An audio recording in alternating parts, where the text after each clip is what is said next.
Elsewhere in our country tonight, the countryside is burning up. It is official now. It is the worst drought in a quarter century, and we're in it, and it's causing great damage to staple products people all over the world depend on from the U.S., like corn, say nothing of livestock and property. NBC's Janet Shamlian is on the story tonight in Texas.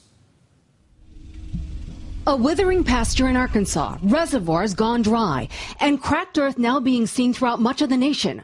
More than 1,000 counties have been declared natural disaster areas. Over the past 6 weeks, the drought has spread dramatically, now blanketing more than 60% of the lower 48 states, with some of the hottest months still ahead. And when it comes to the big picture weather pattern and any significant changes to these drought-stricken areas, we're just not going to see any improvements, at least through the end of July. The impact on agriculture is devastating. 30% of the corn crop is now in poor or very poor condition, up from 22% the previous week. Crops aren't the only casualty. Grazing grounds are barren, forcing ranchers to either buy feed for their hungry cattle or sell off their herds. Food prices are going to increase. We are a nation that eats a lot of beef. And uses a great deal of water. Indianapolis residents are getting in one last soaking before a mandatory water ban starts tomorrow. There is rain, but it's out of reach of the drought zone.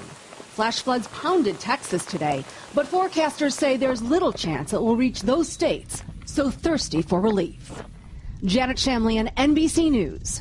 The first and most important reason to have food reserves is to be prepared in case of an emergency.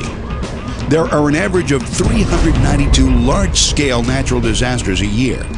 Add to this the possibilities of unemployment, accidents, and downturns in the economy that have 43 million Americans on food stamps, and food reserves make all kinds of sense. But food reserves are not just about you, are they? They're about you and all the people you care about. Let me illustrate my point.